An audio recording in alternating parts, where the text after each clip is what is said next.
gannaaw rek ba CENTIF fësale boobule rapport Cheikh Ousmane par rapport ak procédure bi nga xam ne lancé nañ ko démb à l'Assemblée nationale ak les 125 milliards de francs CFA yi nga xam ne ñu ngi koy toppee kii di Farba Ngom ak kaddu yi nga xam ne avocat Farba Ngom yi yëkkati nañ ko ban jàngat nga ci am. waaw bu dee procédure levée d'immunité Farba Ngom bi y a rien de spécial. Procédure bu ñu déclenché mu jaar fi mu war a jaar. baraluñ ko defuñ ko en mode fast track. Ousmane Sonko procédure levée immunité am Maître Bamba Cissé koy rappelé ça s'est fait en 2 jours. Farba ñu ngi bëgg a laal léegi 2 semaines du dëgg. kon mode fast track amul pourtant am na majorité absolue bu Pastef am su ko bëggoon def mode fast track def ko. kon defuñ ko mode fast track dañ ko jaarale fi mu war a jaar. donc loolu amul lenn luñ ci wax. léegi nag la sortie des avocats de Farba. et la sortie du concerné même muy Farba. dafa am ñaari jàngat yu ma ci jàngat. première conclusion bi mooy Farba ak ay avocats am ñoom setaluñu seen bopp. Farba moom def na lu ne ba mu def setal boppam. qu'est-ce qu'il a dit Farba jëlaa ñëw ci ay avocats am def na lu ne ba mu def setal ko. Farba moom dàqul ne def na. waaye moom buñ de toppee procédure bi ay tour yeneen tour danañ génn. maanaam des gros bonnets vont tomber. avocat bi sant Cissé ñëw feelu ko na procédure bi buñ ko toppee ba ci biir ay kilifa yu bari danañ wan. waaw kon donc Farba est coupable ba buñ toppee procédure bi d'autres coupables vont tomber. ndax ku coupable doo daan. donc kon moom son client est coupable. waaye procédure bu ñu demee ba ci biir d'autres coupables nu mu tudd vont se révéler.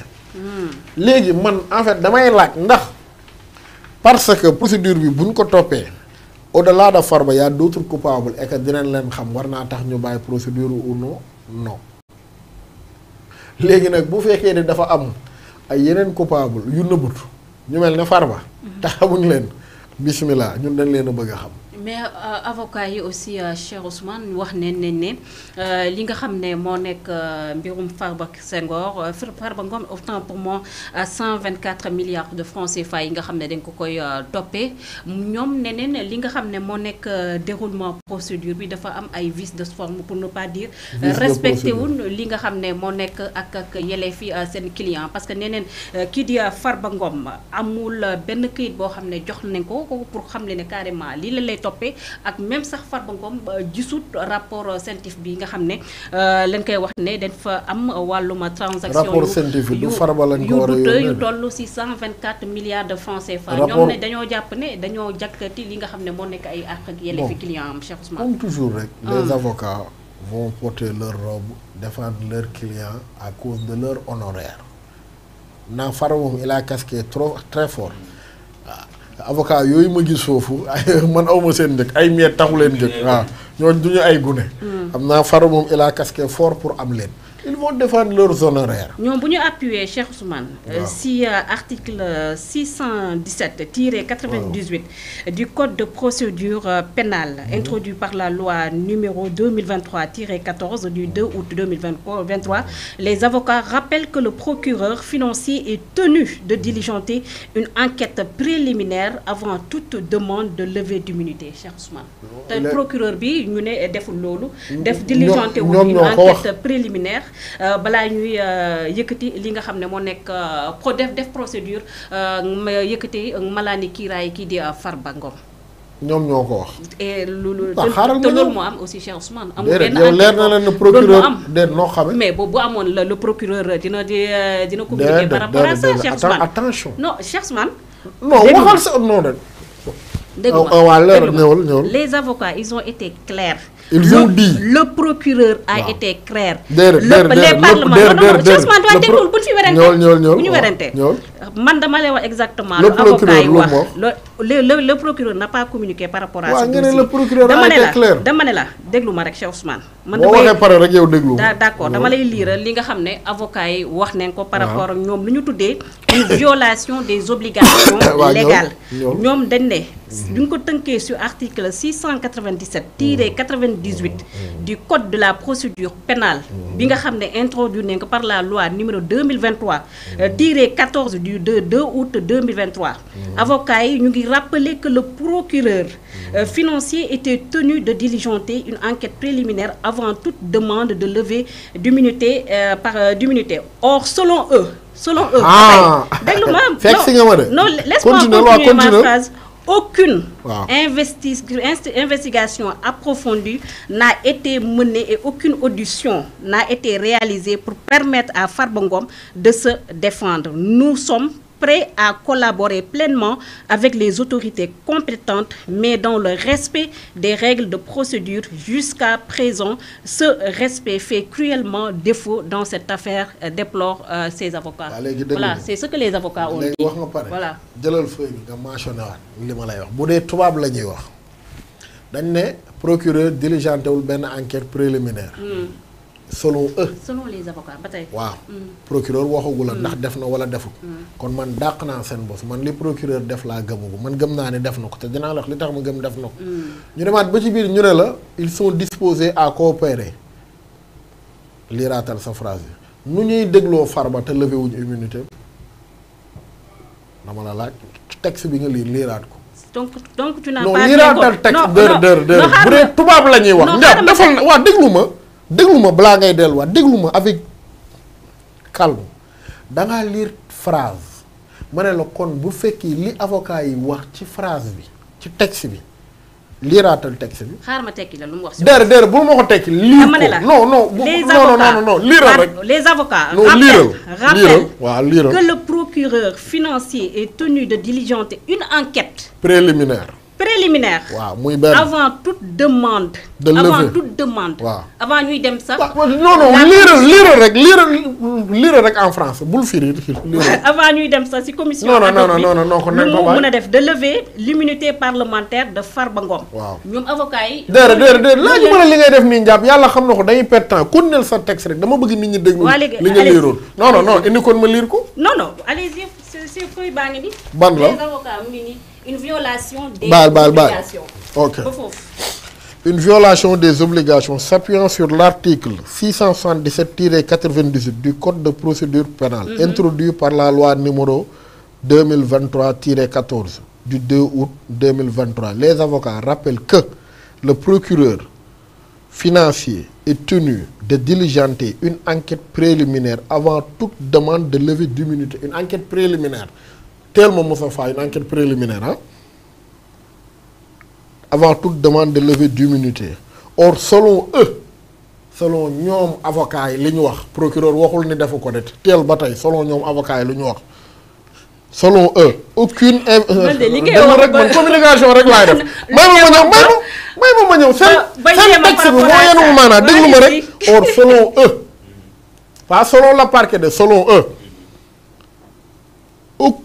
aucune investigation approfondie n'a été menée approfondie ba wax na la enquête préliminaire ñëwaat na la approfondie xam nga enquête préliminaire mënul approfondie ma ñëw rek texte moo baaxul du tubaab déglu rek approfondie déglu rek. léegi bu nekk tubaab lan mooy tubaab. ma ñëw su ma paree wax la ko. approfondie n'a été menée et aucune audition n'a été réalisée pour permettre à Farba Ngom qui bénéficie d'une immunité. fu ñu koy dégloo texte bi du tubaab amut du droit déglul bu baax li ma la wax déglu rek a été réalisé pour permettre à Farba Ngom de se défendre Farba maanaam mayuñ Farba fu mu toogee wax Farba fu muy toogee wax tam immunité Farba yoon munu ko convoquer te leviwul immunité kon xam nga texte bi yenuwul maanaam may ma màggali non may ma ñëw de se défendre nous sommes prêts à collaborer pleinement avec les autorités compétentes mais dans le respect des règles de droit déglu ma bu baax ñi ngi wax ne Farba mayuñ ko non xaaral ma ñëw ñi ngi wax ne Farba mayuñ ko déglu bu baax li ma la wax ñi ngi wax ne Farba mayuñ ko fu mu toogee défendre boppam day fekk ñu lever immunité Farba mënul déférer devant la justice sans la levée de son immunité muy benn benn enquête mënut a nekk préliminaire ba pare approfondi du tubaab du muy ñaar texte bii nee naa la du droit. D'accord. léegi may ma wax la lu tax man la procureur def na enquête préliminaire.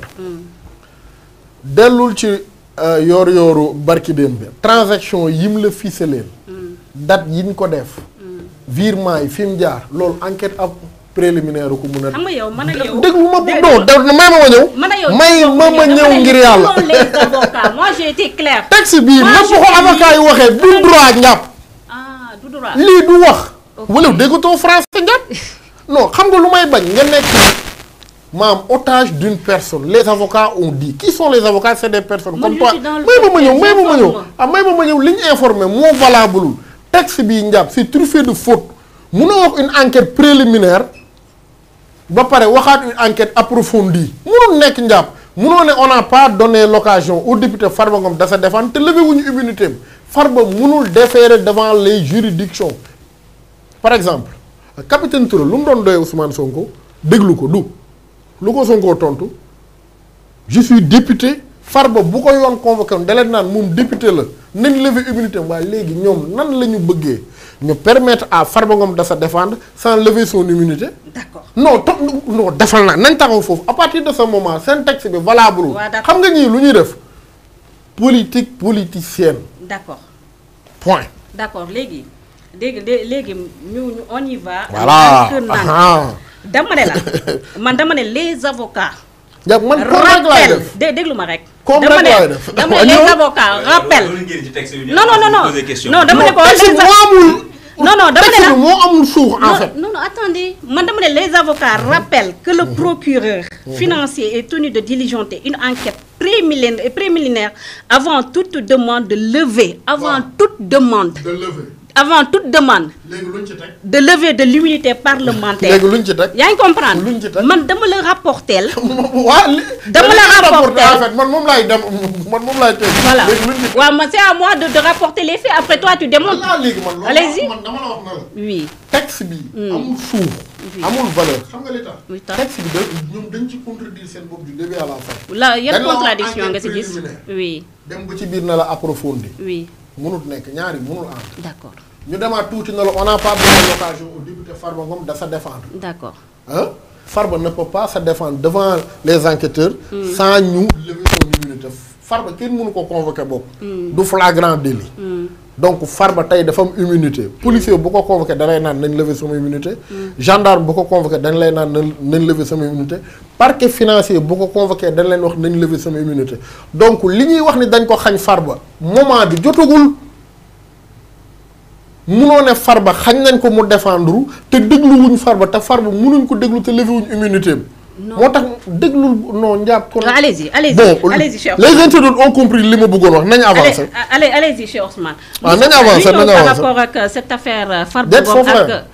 waaw dama lay bàyyi nga retrouver waat avant nga ñëwaat parce que xam naa ne fu mu toll nii dangaa xaw kii ñu ñëw avec cette affaire Farba Ngom lever li nga xam ne moo nekk immunité bi ak même avocat yi ñoom dañoo jàpp ne carrément y avait vice de forme par rapport ak li nga xam ne moo nekk procédure bi ñëw nen